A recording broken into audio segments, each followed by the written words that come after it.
Buenas noches con todos. ¿Me confirman un favor si se me puede escuchar y si se pueden ver mis diapositivas? Sí, buenas noches. ¿Se escucha? Se ve. Muchísimas gracias. Muy buenas noches. A ver, ¿quiénes estamos en la sala? Allá. Buenas noches. Buenas noches a Dionisio, Johnny, Abel, Dit, Monzambite, Luis, Noemí, Eder. Vamos a iniciar la primera sesión del curso de riego tecnificado por goteo y aspersión. En esta primera sesión vamos a enfocarnos en lo que es la hidráulica aplicada al sistema de riego tecnificado y por goteo. ¿Cuál es la característica de estos sistemas? A ver, ¿quién me puede dar algún alcance para empezar? A ver, participación libre, como en la universidad, o si no, como en el jardín, pues, ¿no? Llamaremos a uno. A ver, ¿cuál es la característica de estos sistemas de riego tecnificado? Sea por aspersión, o sea por goteo, microaspersión, exudación, lo que fuese. Buenas noches, Sí, Dionisio. sí, buenas noches, dígame. Este tipo de riego es el menor cantidad de uso de agua, aprovechamiento de agua, ¿no? Podría ser. Eso es la eficiencia, eso es la eficiencia. Vamos a hablar de eso, pero no, esa no es la característica. ¿Cuál será la otra, la característica? A ver, ahí están las fotos. ¿Qué ven de común en las diferentes fotos?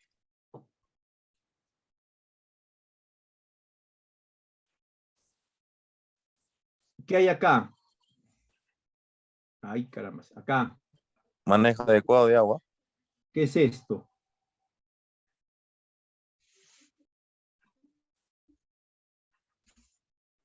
¿Qué son esos que he marcado con un círculo? Esto que está acá, desde acá hasta acá. Aspersores, No, yo no he marcado el aspersora. ¿Qué he marcado? Las mangueras. El conducto. Le decimos manguera, pero el término técnico específico es conducto. ¿Es un conducto abierto o cerrado? Cerrado. Cerrado, muy bien. Entonces, como es cerrado, la hidráulica, los principios hidráulicos que ustedes deben de tener cierto conocimiento ya, que se utilizan para conductos abiertos, los canales, van a tener una serie o algunas modificaciones de comportamiento en estos conductos cerrados. Esa le va a generar un conjunto de características técnicas a los sistemas que vamos a ver en esta oportunidad. Entonces, en esta primera sesión vamos a orientarnos específicamente a estos principios hidráulicos, cómo funcionan en estos sistemas de riego o de riego tecnificado.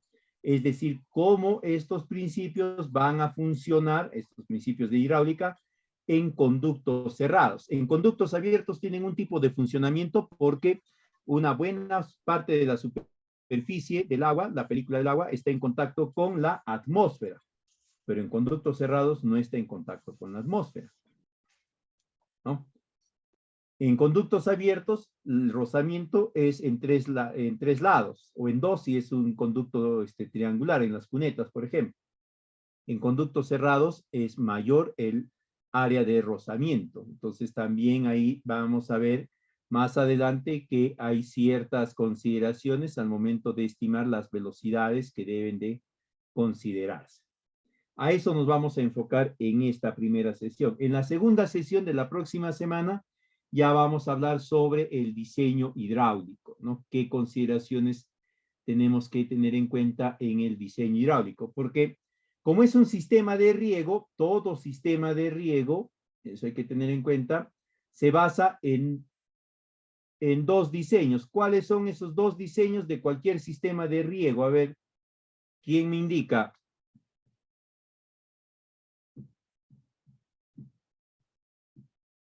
Son dos parámetros de diseño, o son dos modelos de diseño, y así deseamos ponerlo así ya. En cualquier sistema de riego, por goteo, aspersión, abierto, lo que fuese. ¿Cuáles son esos dos diseños?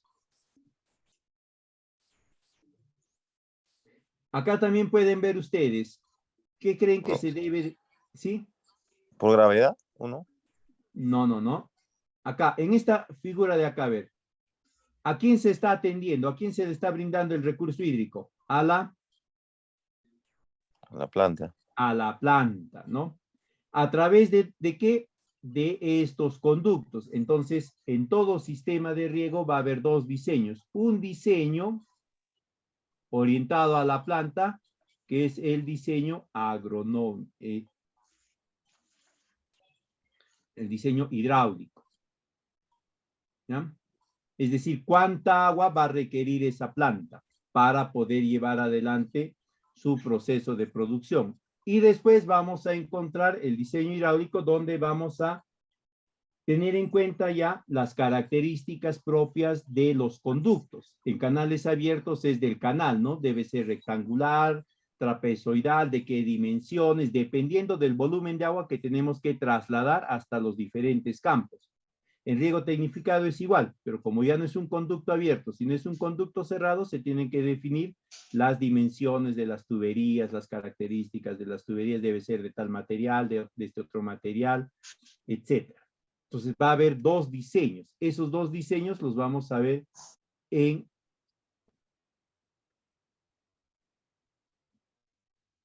y acá el diseño agronómico. Esos dos diseños los vamos a ver en las siguientes sesiones para hacerlo de forma ordenada y sobre todo explicando los aspectos más relevantes. Pero, como se entiende, esto de sistemas de riego tecnificado, en la universidad no se lleva pues en 2 clases, no se lleva en un semestre y ahí estamos hablando pues al menos de 32 horas, 32 clases, ¿no? Entonces, considerando eso, a lo largo de las sesiones se les va a alcanzar información para que ustedes la lean, ¿ya? Y con eso consoliden los conocimientos que vamos a ir compartiendo en estas sesiones. Para esta oportunidad, aparte de la PPT con la que se va a dictar esta sesión, se les va a alcanzar esta información complementaria. En primer lugar, este documento de hidráulica en tuberías. Este es importante que ustedes lo revisen y lo manejen bien. ¿Ya? Es un documento completísimo sobre lo que es hidráulica en tuberías y también en canales. La importancia le van a dar acá a tuberías porque estamos hablando de ese tipo de conductos.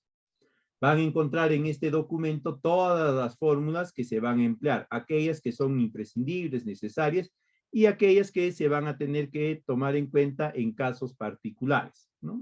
En pocos casos, pero están toditas. Además de eso, les va a indicar a través de ejemplos cómo los van a emplear e incluso, ya, ustedes van a poder apreciar que también les indican cómo se obtiene cada una de estas fórmulas. No es que simplemente te dice, la fórmula de este teorema es tal, sino que te va explicando cómo es que aparece esta fórmula, de dónde sale. De modo tal que ustedes tengan un conocimiento bastante preciso del origen de cada uno de los elementos de cálculo de este tipo de conductos, ¿no? El otro es algo que alguien mencionó, que es la eficiencia. Este manual para cálculo de la eficiencia de diferentes sistemas de riego, ¿no? Por gravedad, aspersión, goteo y demás. No es un documento muy grande, es un documento de 54 hojitas, páginas nada más, pero bastante completo. Y es importante que ustedes lo tengan y lo manejen porque en base a estos niveles de eficiencia, la entidad sectorial, ¿no? Va a verificar la idoneidad de los cálculos que ustedes están realizando en sus diferentes proyectos de infraestructura de riego tecnificado. Luego está este otro documento que está en inglés, lamentablemente, ya viene a ser como la Biblia de la respuesta de los cultivos a los aportes de agua. Esto es resultado de una serie de investigaciones, ¿ya? Es el documento completo. Lo único de malo es que está en inglés, pero como hay actualmente traductores en línea muy poderosos, ustedes los van a poder traducir y poder comprender, ¿no? Es completísimo. Y también tiene este cuadro, estas páginas donde les indica ya la relación de los rendimientos de algunos cultivos en función a las cantidades de agua que ustedes le vayan a proveer. No son todos los cultivos habidos y por haber, son algunos nada más. Ya si desean información más específica, pueden remitirse a algunas páginas de universidades, de la misma FAO, ¿no? Donde hay una serie de información sobre este respecto. Y por último, este otro documento que es un libro bastante completo sobre sistemas de riego localizado de alta frecuencia, goteo, microaspersión y también exudación. Es un documento, si bien es cierto, ya de hace algunos años atrás, pero es el documento más completo que yo he podido conseguir, ¿no? Está bien explicadito, paso por paso, y abarca todos los aspectos que ustedes deben de considerar en estos tipos de sistemas de alta frecuencia. Tiene 511 páginas y ahí ustedes van a poder verificar una serie de elementos. Ustedes ya lo van estudiando, les va a servir también de material de consulta. La siguiente sesión les voy a facilitar otros documentos y como ya vamos a entrar a lo que es diseño agronómico y diseño hidráulico, les voy a compartir también algunas hojas de cálculo en la cual ustedes van a poder determinar rápidamente estos diseños, ¿no? Tanto el agronómico como el hidráulico. Y les voy a mostrar también en clase cómo lo van a trabajar.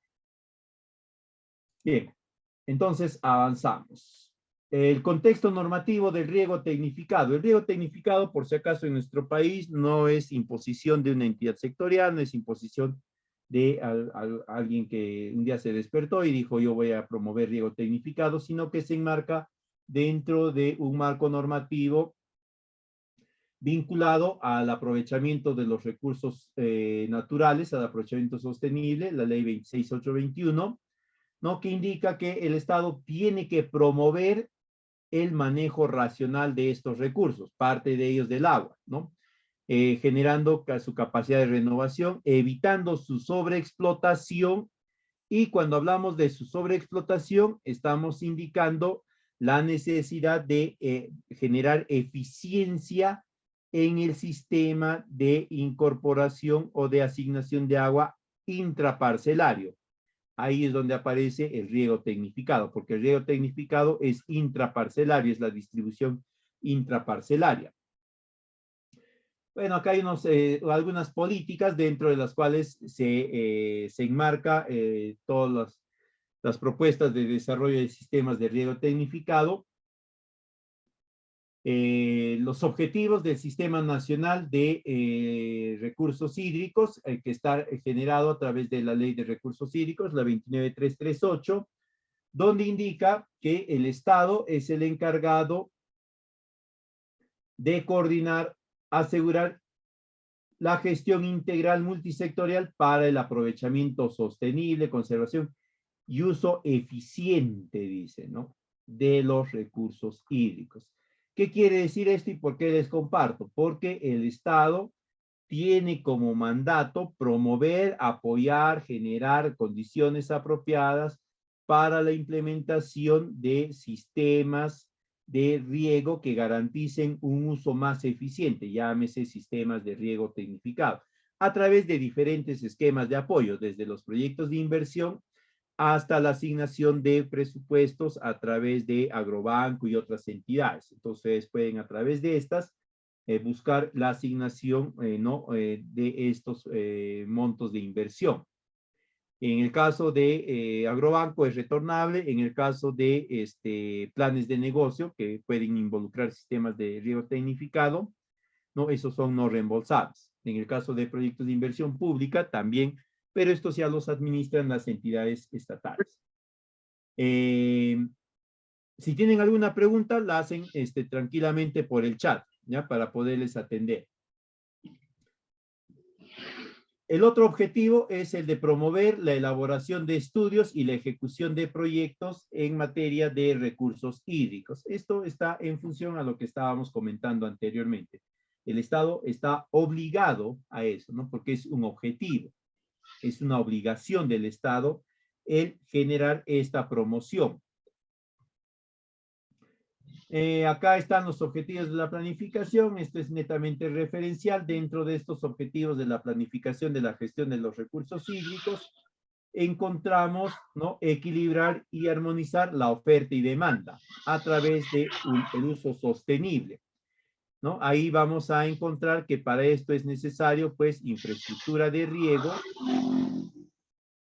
y también lo que es riego tecnificado, ¿no? Porque con eso nada más garantizamos un equilibrio entre la oferta y la demanda, porque le vamos a dar mayor eficiencia al volumen de agua que nos han asignado, porque ya no se va a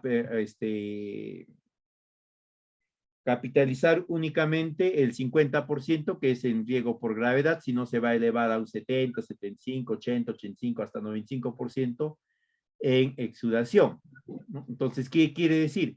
Que si anteriormente te daban 100 litros de agua y con esos 100 litros de agua efectivamente tú utilizabas 50 litros para atender la demanda de tu parcela, ¿no? 100 litros por segundo. Actualmente, si tú incorporas sistemas de riego tecnificado, ya no vas a capitalizar solo el 50%, 50 litros, sino vas a incrementar, capitalizarás 70, 80 litros. ¿Qué quiere decir esto? Uno, que puedes ampliar tu frontera productiva, tus áreas de producción, porque vas a tener, con el mismo volumen que te asignan, ¿no?, mayor eficiencia. Va a haber 30 litros que tú vas a poderlos disponer para otras áreas, ¿no? Entonces, ahí estás equilibrando tú la oferta y demanda.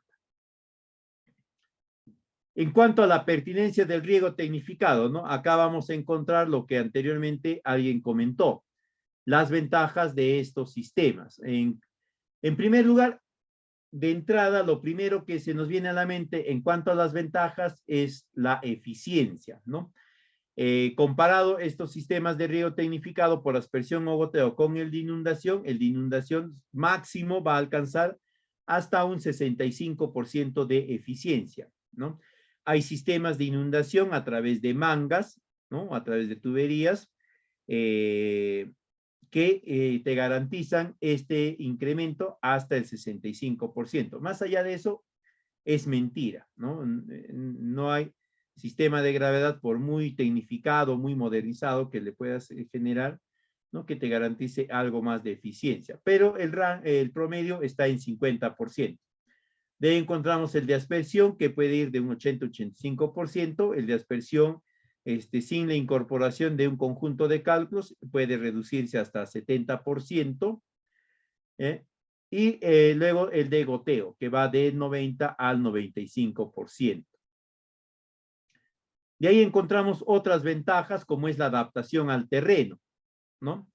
El de inundación se va a adaptar a terrenos que son planos o tienen una pendiente favorable, pero siempre en cuando esta pendiente no sea muy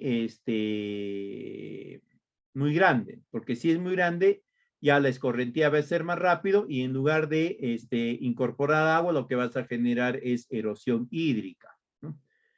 Pero por lo general la inundación funciona únicamente en estos dos tipos de terrenos, planos o semiplanos con pendiente, ¿ya? Si es un terreno que está en contrapendiente, es decir, que tiene una pendiente desfavorable, el sistema por inundación no va a funcionar.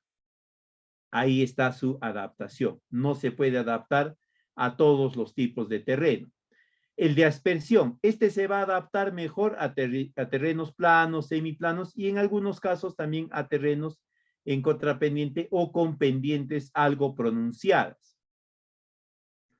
Pero va a tener una limitante, ¿ya? La limitante generalmente está en el rango de pendientes igual a 45 grados. Más allá de eso, ya el sistema por aspersión va a ir disminuyendo su nivel de eficiencia. Incluso lo recomendable es que tengan una pendiente máxima hasta de 30 grados.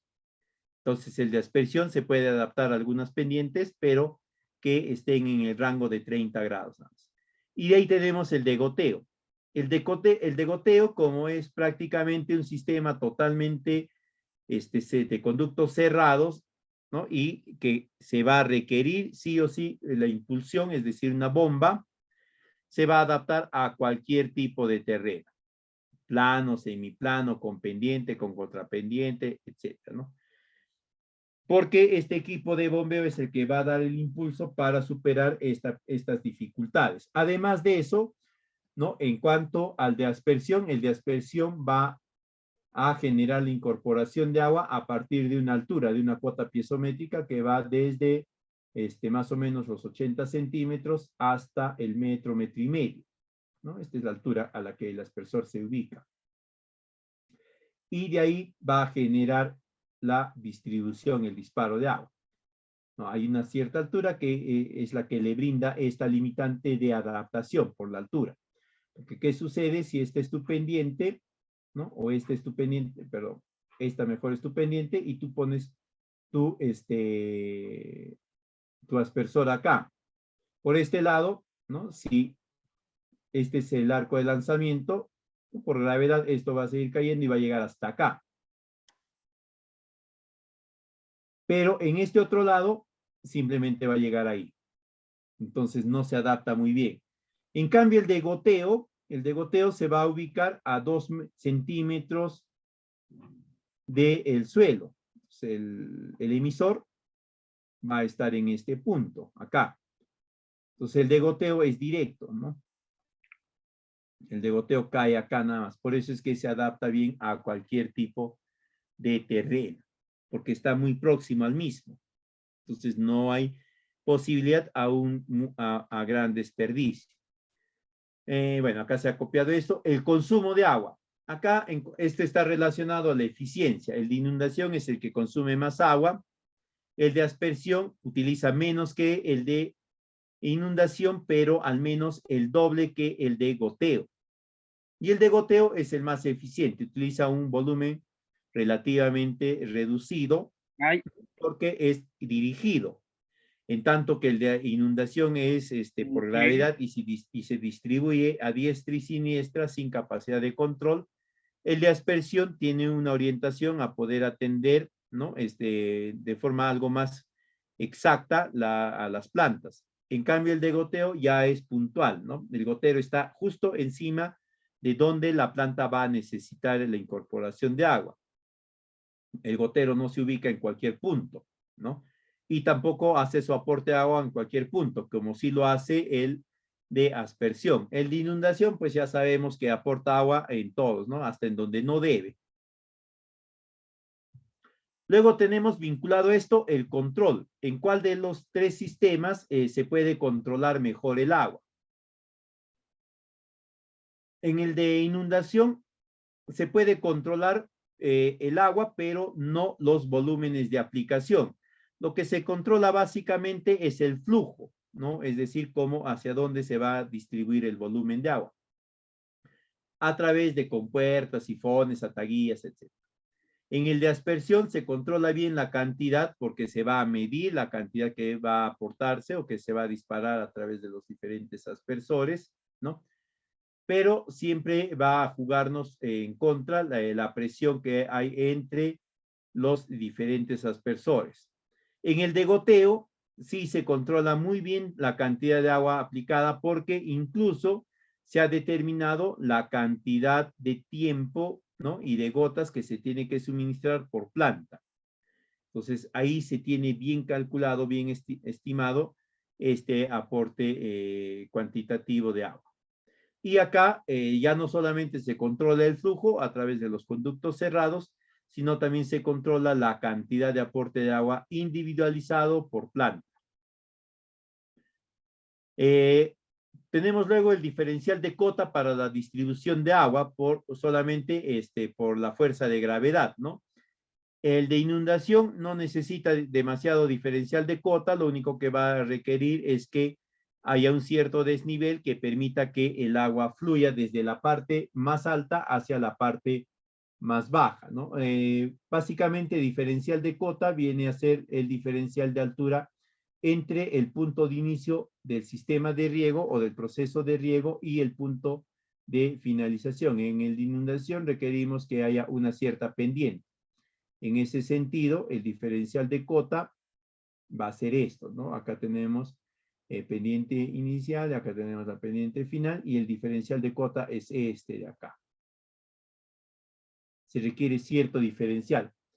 En el de aspersión se requiere que haya mayor altura. Por lo general es que haya al menos, ¿no? La mitad de la altura del cultivo que se pretende atender. En el de aspersión, si tu planta está a este nivel, tu aspersor tiene que estar al menos a este nivel para que puedas atender, ¿no? Entonces, acá está la superficie de riego y acá está la altura del aspersor. El diferencial de cota viene a ser este espacio que está acá. Este es el diferencial de cota. Como se ve, se requiere mucho más. Siempre tiene que ser al menos el 50% de esta altura para poder garantizar un buen aspersar. Lo ideal es que sea el doble de la altura, ¿no? Y en el de goteo, ¿no? El diferencial de cota es mínimo, ¿no? Básicamente lo que les decía, ¿no? Basta que hayan 2 metros de diferencial de cota para lograr un buen riego por goteo, solamente utilizando como fuerza a la gravedad, ¿ya? Solamente utilizando a la gravedad como fuerza de distribución. Si es que hay una bomba, pues simplemente no se requiere ningún diferencial de cota en el goteo, ¿ya?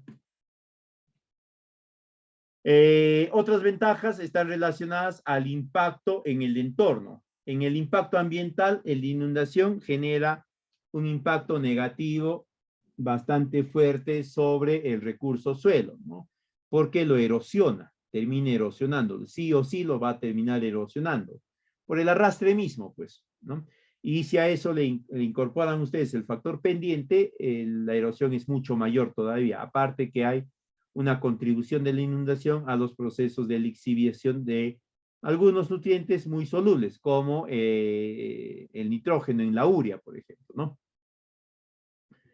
En el caso de aspersión, el impacto ambiental es menos importante, su impacto es más reducido, ¿no? ¿Por qué? Porque el aporte de agua se genera tratando casi de replicar el aporte de la lluvia, ¿no? Es decir, a través de gotas que caen. Pero de todas formas se puede generar que hay un impacto negativo en el choque de las gotas y la fuerza que ellas hacen sobre la superficie del suelo para la disipación de algunas partículas del suelo hacia el perímetro radial. Pero es mínimo, pues, ¿no? En cambio, en el de inundación, este es fuerte, ¿no? Porque prácticamente arrastra. Y el de goteo, ¿no? Se entiende que prácticamente no tiene ningún proceso de deterioro sobre el factor suelo, porque el nivel de aportación es de 2 centímetros, es mínimo, la gota no tiene la suficiente fuerza muchas veces para generar impacto sobre la superficie del suelo y generar procesos de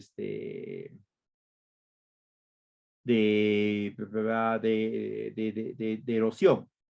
Incluso se puede entender que el degoteo, y eso lo vamos a ver cuando hablemos del diseño agronómico, tiene un impacto ventajoso, ¿no? Como hay un aporte puntual, sobre todo en suelos salinos, ¿no? Este aporte puntual va a hacer que esa zona donde está el área mojada, como se determina, vaya lavándose de la sal. La sal se va a trasladar a las partes exteriores y la zona donde va a desarrollarse la raíz cada vez o cada periodo va a estar menos cargado de sales.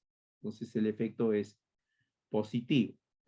Su otro efecto es sobre la diseminación de plagas y enfermedades. En la inundación, el sistema de inundación, como su mismo nombre lo dice, por este proceso no va a arrastrar las plagas y enfermedades que pueda encontrar en el suelo o en las partes que entren en contacto con la planta. Y en ese sentido las va a diseminar a diestra y siniestra, pues, ¿no? Por donde recorre, donde entró en contacto y por donde ella recorra, va a ir diseminando la plaga y la enfermedad.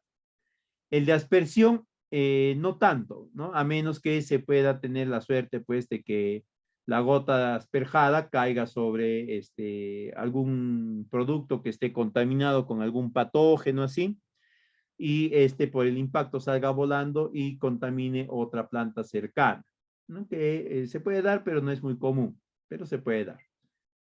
Y el de goteo ya es el menos diseminante de plagas y enfermedades, ¿no? Cae muy puntual, no genere este impacto sobre una parte del cultivo que esté contaminada, etcétera, y que se disemine hacia otros. ¿No? A menos pues que tengamos tanta suerte que en la base donde cae la gota haya caído una hoja que está contaminada por fitóftora, por isotonia, por ¿cómo se llama? Oídium o alguna de estas otras y genere el proceso de diseminación, que es muy fuerte, ¿no? Luego tenemos las ventajas relacionadas a la operatividad de las mismas. En inundación, el empleo de mano de obra es relativamente bajo y no se requiere empleo de mano de obra calificada, ¿no? Basta el sectorista, ¿cómo se llama? Se me fue el otro nombre que le dan, que vaya regulando la apertura y cierre de compuertas, etcétera, para orientar el flujo de agua. En el de aspersión, básicamente lo que se requieren son, en algunos casos, 2 a 3 personas, sobre todo para la instalación y la desinstalación de los equipos, ¿no? Y la rotación hacia otros puntos. Básicamente para eso nada más. En el de goteo, como es un sistema fijo ya preestablecido, predefinido, ¿no? Se requiere casi muy poca mano de obra, porque todo lo hace ya el sistema que está instalado, ¿no? Lo único que tiene que hacer el encargado es iniciar los procesos de bombeo de agua y nada más, ¿no? En algunos casos se va a requerir hasta de 2 personales para poder hacer el cierre y apertura de las válvulas cuando se quiere cambiar de sector, de área, ¿no? Pero no es muy genérico. En cuanto al conocimiento y sencillez de manejo del sistema, ya pues el de inundación no requiere casi nada de conocimientos, lo único que se tiene que saber es que el encargado de la distribución oriente apropiadamente el flujo, ¿no? No se requiere estudios para calcular el flujo, es más, en el sistema de inundación no se puede calcular los flujos, no se puede determinar que por un determinado punto pase únicamente 5 litros y luego ya no. En el de aspersión, ¿no? El conocimiento y manejo del sistema es relativamente sencillo, ¿no? Lo único que se requiere es mano de obra para controlar el funcionamiento de la tubería y de los aspersores y algo más de mano de obra para la rotación de los equipos y el cambio de las tuberías, nada más instalación, desinstalación, instalación. En el de goteo sí se va a requerir ciertos conocimientos, ¿no? Sobre todo para el cálculo de las aportaciones de agua en los diferentes cultivos, dependiendo de su etapa fenológica y todo lo demás que vamos a ver en la siguiente sesión. Ahora, si a esto de goteo ustedes le incorporan lo que es fertirrigación, ¿no?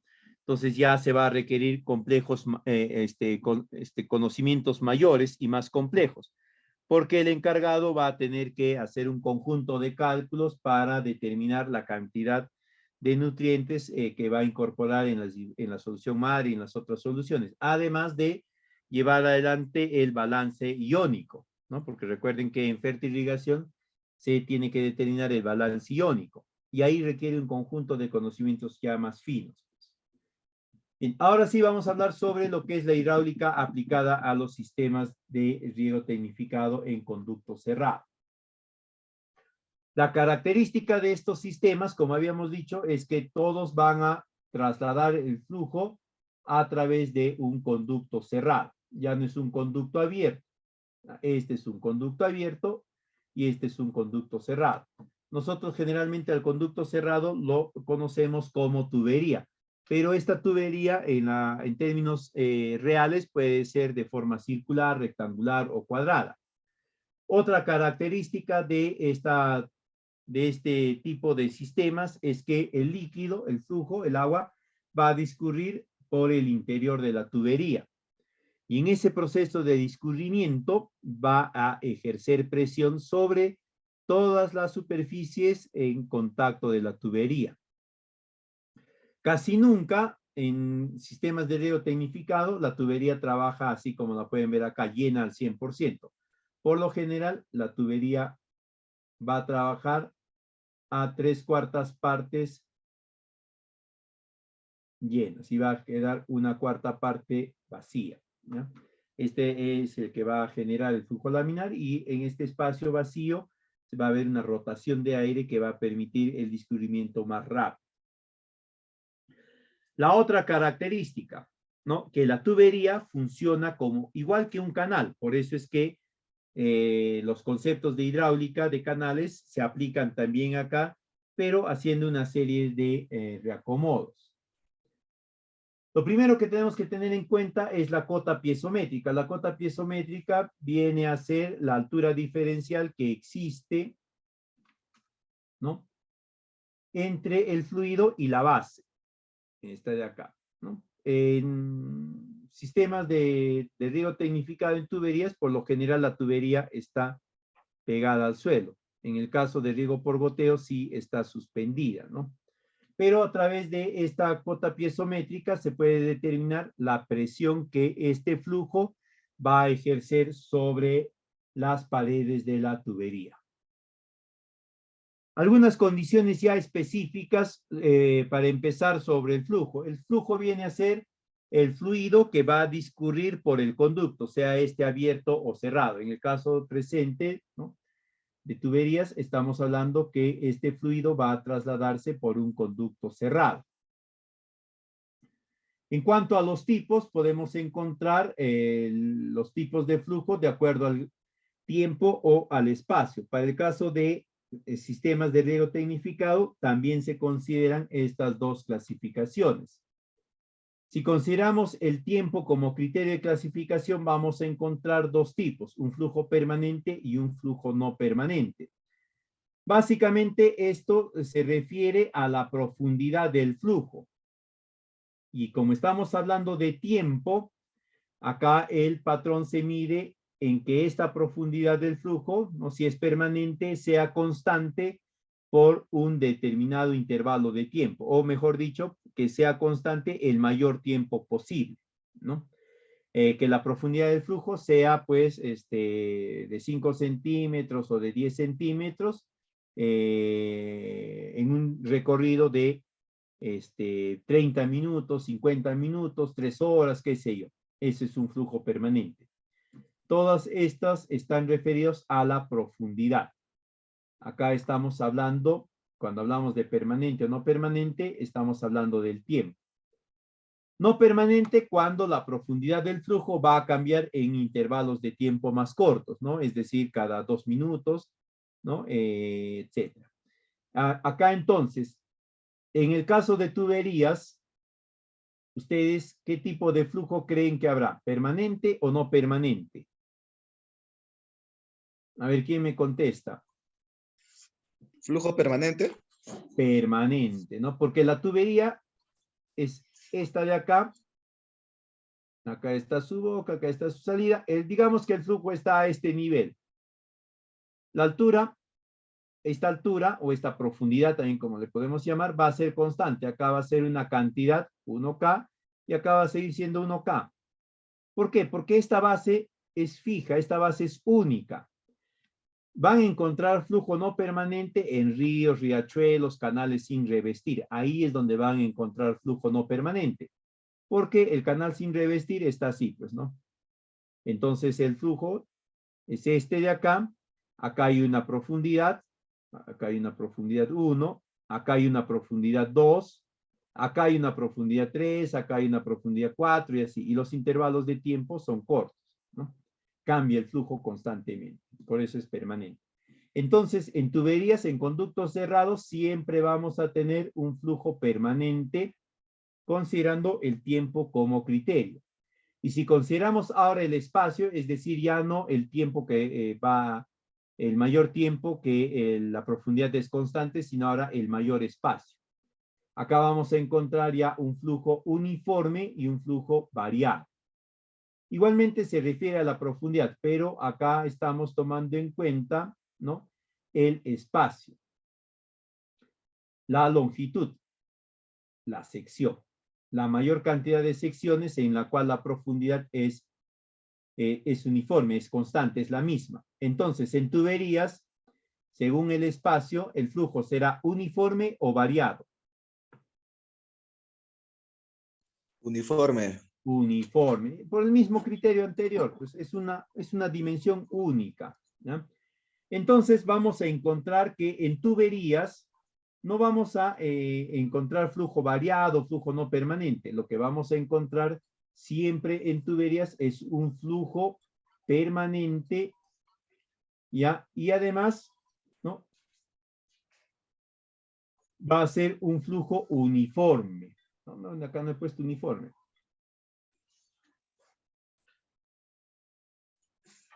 Ok, es un fluido de flujo uniforme permanente. Acá está. Es un flujo uniforme permanente. Permanente por el tiempo, uniforme por el espacio. En las tuberías, el flujo siempre va a ser uniforme y permanente, es decir, va a ser constante a lo largo de toda esa tubería de determinada dimensión. Ya si cambia la tubería, el flujo variará, ¿no? Pero igualmente, en toda esa nueva tubería, el flujo nuevamente será uniforme y permanente. Esa característica de estas tuberías, de estos conductos cerrados, de generar un flujo uniforme y permanente es el que te permite a ti generar esta eficiencia, porque ya no estás hablando de un flujo que va a variar y por lo tanto tu estimación de aporte de agua al cultivo es un aproximado, acá es algo exacto, ¿no? Igualmente, este flujo permanente y uniforme es el que te va a permitir a ti determinar las dimensiones exactas de las tuberías que vas a considerar en tu sistema, de los emisores e incluso del equipo de impulsión, porque tú sabes cuál es el volumen o el flujo que va a discurrir en cada tramo de tubería, porque este no va a cambiar, va a ser uniforme y permanente en todo ese tramo de tubería. Entonces, este es el que le genera estas características especiales. Cuando hablamos de flujos uniformes y permanentes, vamos a estimarlo con esta forma, ¿no? Acá hay que tener en cuenta que el flujo debe de ser un flujo subcrítico, es decir, inferior a 1, que es el recomendado, porque ese flujo te va a permitir tener la máxima eficiencia hidráulica y también la mínima infiltración. En el caso de tuberías, ¿no? de conductos cerrados, pues la infiltración es 0, ¿no? No hay infiltración. Entonces, todo lo que tenemos es máxima eficiencia hidráulica. En cuanto a las propiedades geométricas, ya, al igual que en canales abiertos o en conductos abiertos, en conductos cerrados o tuberías vamos a encontrar todavía el área, ¿no? El área va a ser el área de sección transversal en el flujo normal y se va a expresar en metros. Pero como la tubería es un conducto cerrado, ¿no? El área, por lo general, va a ser una variación de las fórmulas de la circunferencia, ¿no? Porque es un conducto cerrado. Ahora, eso es también porque nosotros generalmente lo que vemos es conductos cerrados de tipo circular, pero hay conductos rectangulares y también conductos triangulares, y ahí pues el área va a tener otra forma de cálculo. Luego tenemos el perímetro mojado, que también en tuberías se mantiene. Es la longitud de toda la línea de contacto entre el agua y la superficie interna del conducto, en este caso de la tubería. En este dibujo, entonces, el perímetro mojado viene a ser este de acá.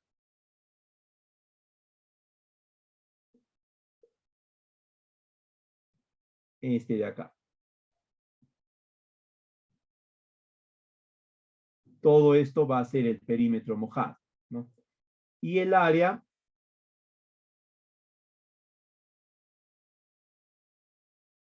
va a ser todo esto de acá.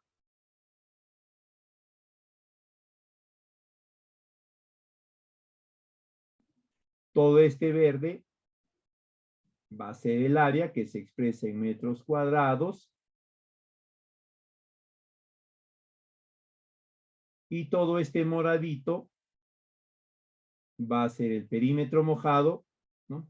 Que se expresa en metros, ¿no? Igualito. estos parámetros, estas propiedades geométricas de la sección se van a mantener.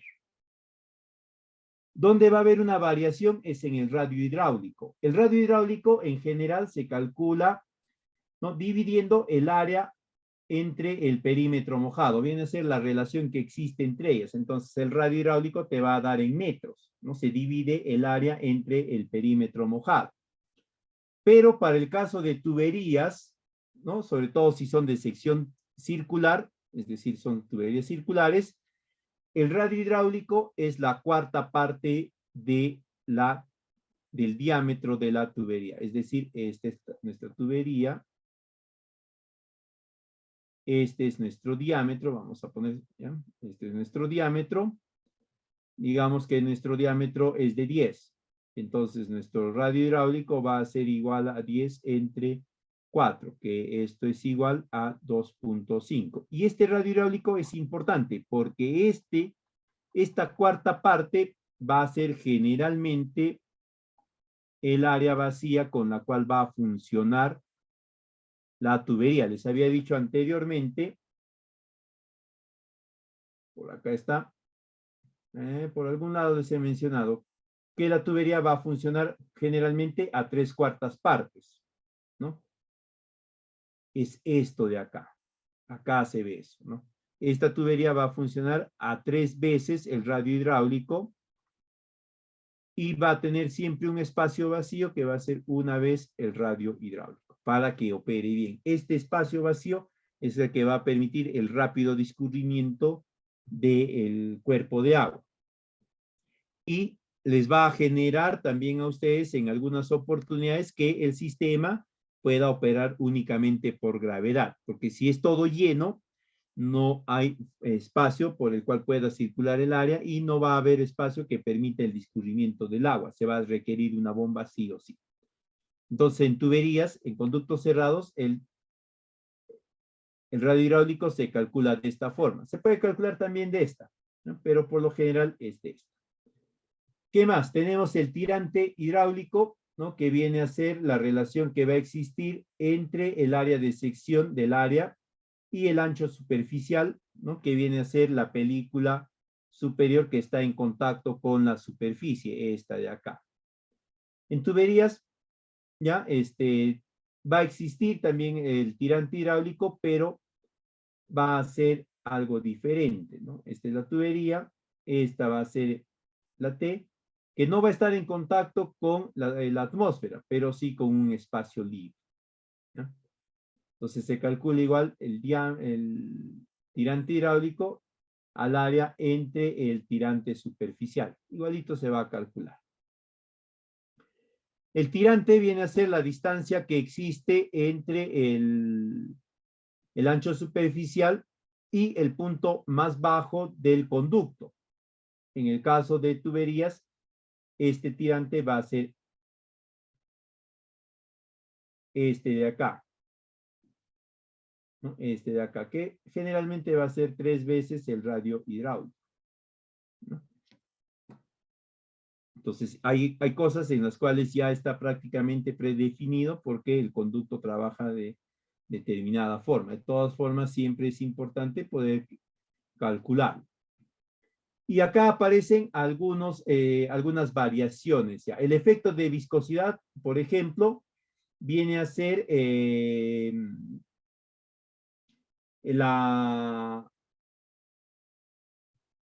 ¿cómo les diría? Para no usar el mismo término de viscosidad. Es la facilidad con la cual el fluido ya se mueve en la superficie del conducto, pero por la misma capacidad del fluido, no por el conducto, porque el conducto tiene una serie de rugosidades internas que están vinculadas a otro factor, que es el factor de rugosidad. El factor de viscosidad depende netamente del fluido, ¿no? Entonces, este efecto de viscosidad se expresa con el número de Reynolds. Ahí está la fórmula, la velocidad media del flujo, ¿no?, multiplicada por la longitud y dividida entre la viscosidad cinemática. En el caso de tuberías, ¿ya?, la longitud característica es el diámetro de la tubería. Ya no hay longitud, sino lo que hay es diámetro. Entonces, lo único que se hace es calcular la velocidad media del escurrimiento, la velocidad promedia del flujo, se multiplica por el diámetro. Si no tienen el diámetro, es 4 veces el radio hidráulico y se divide entre el coeficiente de viscosidad cinemática. También se puede considerar el radio, ¿no? Ya va a depender de ustedes. Luego tenemos la distribución de velocidades, en tanto que en canales abiertos la distribución de velocidades se da principalmente por el espacio libre, porque como está en contacto, este permite que haya una cierta facilidad de descubrimiento en la parte superficial. En cambio, como en las tuberías el conducto es cerrado, este efecto acaba a influir el efecto de viscosidad, ¿no? Se entiende que en tuberías, a raíz de este efecto de viscosidad añadido al efecto o al factor de rugosidad, la velocidad en los puntos donde el flujo entra en contacto con la pared de la tubería va a ser incluso mínima, llegando a casi cero. En el punto medio, ¿no?, de la tubería es donde se va a generar las mayores velocidades. Para calcular este punto medio, simplemente dividimos el diámetro entre 2.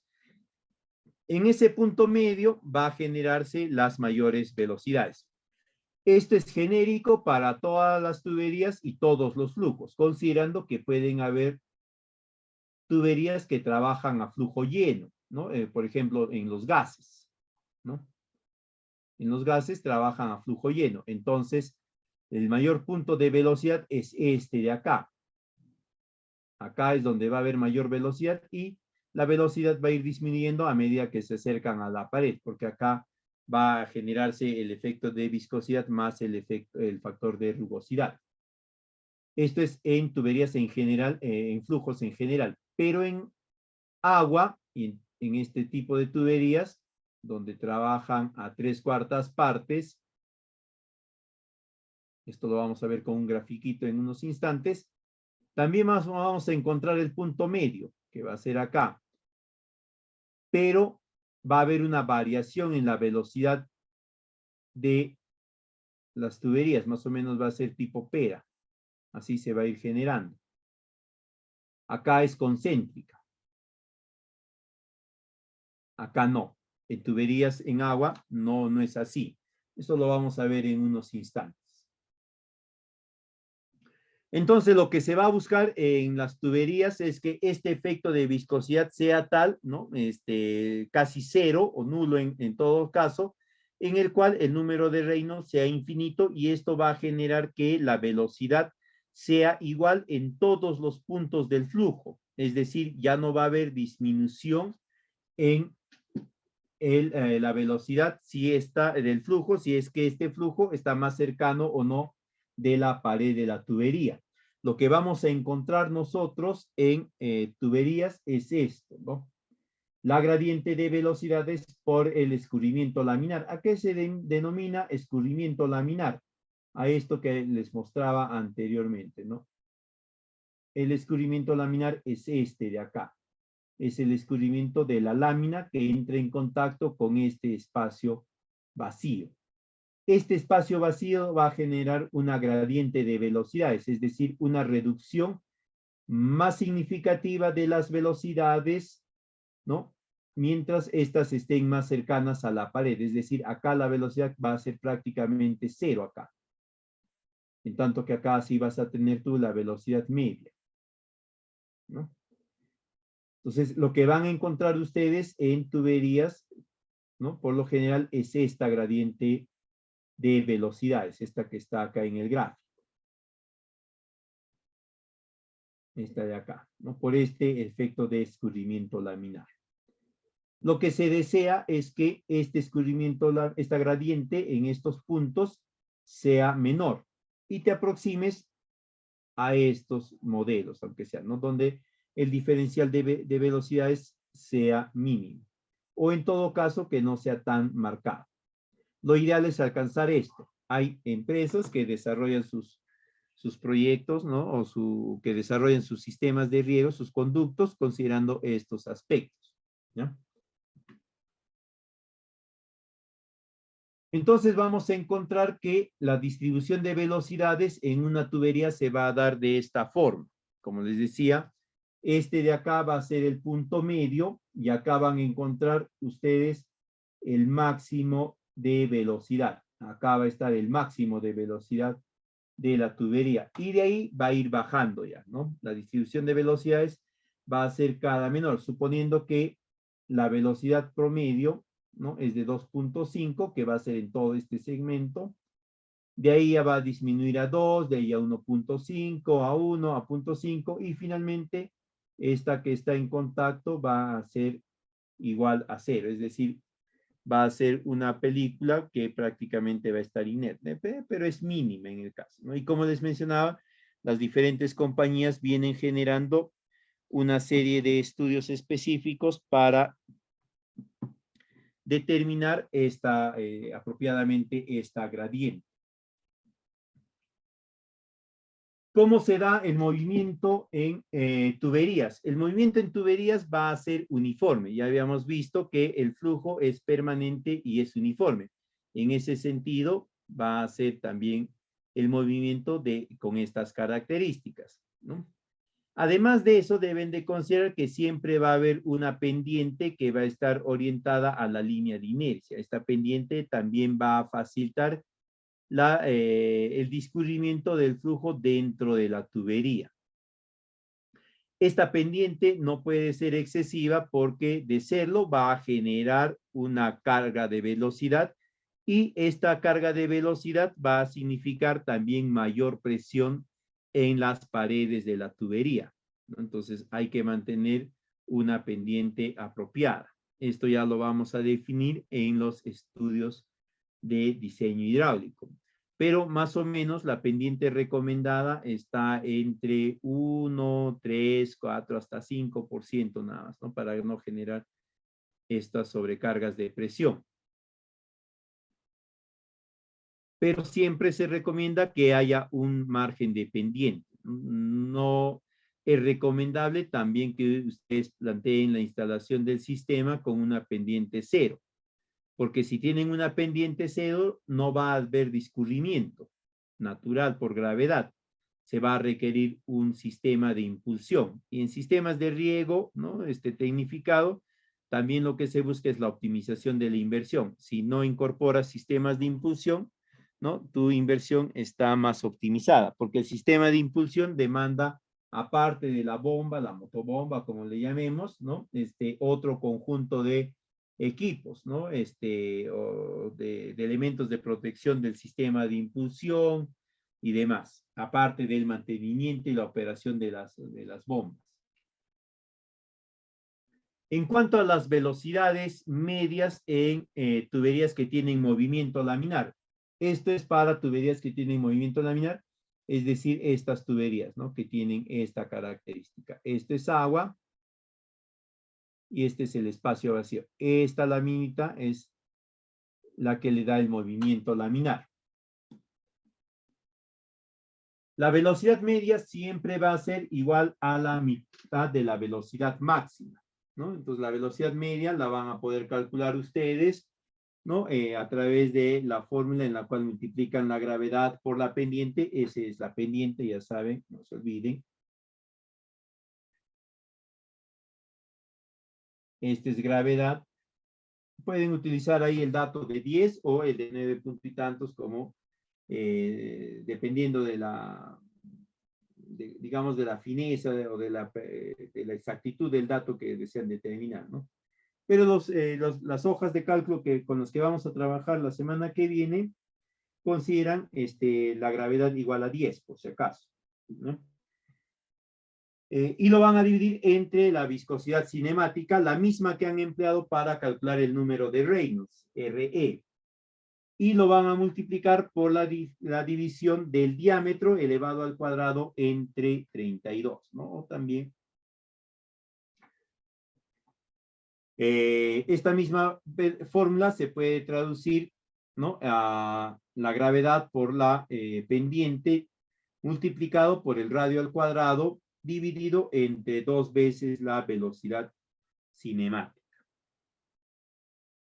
El proceso de cálculo de estas fórmulas, ¿no? de obtención de estas fórmulas está en el documento que les mostré, en el de hidráulica de tuberías, ¿no?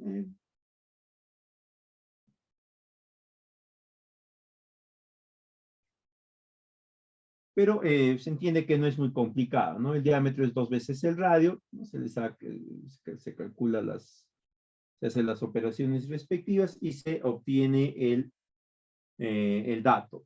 Lo que no deben de olvidar acá es que siempre van a utilizar ustedes esta viscosidad cinemática, la misma que han utilizado para calcular el número de Reynolds, ¿no? Cuando hablábamos del efecto de viscosidad. Luego hay otro elemento importante en el diseño o en los sistemas de riego en conductos cerrados, que es la rugosidad y el coeficiente de rugosidad. Básicamente la rugosidad, a diferencia de la viscosidad era propiedad propia del agua, del flujo. En el caso de la tubería, lo que hay es el coeficiente de rugosidad. Vienen a ser las asperezas internas de la tubería. Por mucha tecnología que se implemente, aún quedan asperezas microscópicas, ¿ya? Estas asperezas microscópicas van a generarle una reducción a la velocidad, pero esta reducción ya se debe específicamente a condiciones externas, ¿ya? A diferencia de la viscosidad, que es condición interna del flujo, ¿ya? Acá las diferentes empresas que fabrican estos conductos cerrados desarrollan un conjunto importante de esfuerzos en tratar de generar un conducto que tenga el menor coeficiente de rugosidad posible. Además de eso, esta rugosidad interior no solamente va a depender de los esfuerzos de la empresa, etcétera, sino también va a incrementarse debido al deterioro por el uso, ¿no? En cada periodo de uso, el agua va a generar procesos de socavación de esta pared, porque el agua va a trasladar una serie de sedimentos. Estos sedimentos, cuando entran en contacto con la superficie interna del conducto, van a generar abrasiones microscópicas. Estas se van a ir incrementando y en un determinado momento ya van a hacerse algo más grandes, no son muy grandes, pues no, pero van a tener ya mayor incidencia sobre la reducción de la velocidad del flujo. Ahora, ustedes pueden calcular este coeficiente de rugosidad, pero para el caso específico de conductos cerrados, ¿no? Las empresas que fabrican estos conductos ya les indican cuál es el coeficiente de rugosidad del material que ellos han generado. Con este coeficiente de rugosidad comunicado por la empresa, ustedes van a llevar adelante sus cálculos. Ahí en pantalla les estoy considerando algunos coeficientes de Manning o coeficientes de rugosidad, ¿no? De algunos conductos cerrados dependiendo del tipo de material. Además, estos son únicamente cuando estos trabajan parcialmente llenos, es decir, a 3/4 partes, ¿no? Y ahí tenemos de metal, de acero, de hierro, no metal, lucita, vidrio, cemento, concreto y otros más. Esto es genérico. Ya ustedes cuando adquieran las tuberías que vayan definiendo en sus sistemas, ¿no? En las especificaciones técnicas de cada tubería que les van a alcanzar, va a estar el coeficiente de rugosidad considerado ahí, ¿no? El que la empresa ha generado. Con ese coeficiente ustedes trabajan. Bien, entonces eso sería en esta oportunidad, ya si hubiese algunas preguntas sobre estos aspectos iniciales de hidráulica en conductos cerrados para poderlas atender. La semana que viene ya vamos a ver específicamente sobre el diseño agronómico y también sobre el diseño hidráulico, el conjunto de cálculos que se tienen que realizar para poder determinar a través del diseño hidráulico la cantidad de agua que requiere la planta en promedio a lo largo de todo su ciclo de producción, ¿no? Y en el diseño hidráulico las características propias del sistema que se va a generar, anchos de tuberías, tipos de tuberías, clase de la tubería, nivel de rugosidad. Hay algunos parámetros, ¿no? Que ustedes tienen que tener en cuenta para determinar el diámetro ideal, etcétera, en función a los costos de inversión también, ¿no? Eso vamos a irlo viendo la semana que viene. Y también, como les mencioné, para la siguiente clase les voy a facilitar 2 o 3 hojas de cálculo donde ya están considerados todos estos parámetros del diseño agronómico para que se calcule rápidamente la cantidad de agua que se requiere. Y a partir de eso, en algunos de ellos, 2 de ellos, están también ya los cálculos para el diseño hidráulico, es decir, para definir las características de las tuberías, las válvulas y demás. Si hubiese consultas.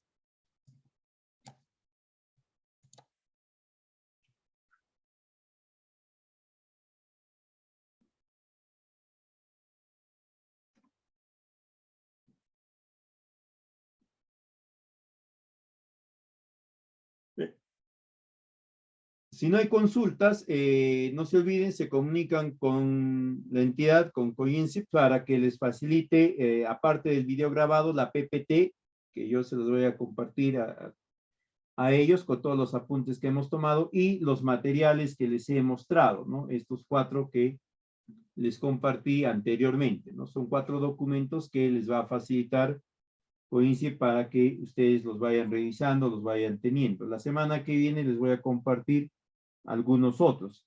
Si a lo largo de esta semana, de estos días, alguien necesita algo más de información, tiene alguna duda, con toda confianza, acá está mi número de WhatsApp, me mandan mensaje nada más y yo con todo gusto los voy a atender en un plazo, en el más breve plazo posible, ¿no? A veces los atiendo inmediato, si es que tengo el material o el tiempo apropiado, y si no, les voy a solicitar algunos días o algunas horas para poderles facilitar si tengo que buscar. ¿Bien? Entonces, si no hay preguntas de parte de ustedes, muchísimas gracias por la atención, también gracias a la entidad por la convocatoria, y nos estaremos reencontrando la semana que viene, Dios mediante. De mi parte sería todo en esta oportunidad. Muy buenas noches con todos. Buenas noches, gracias. Buenas noches. Muy buenas noches. Gracias.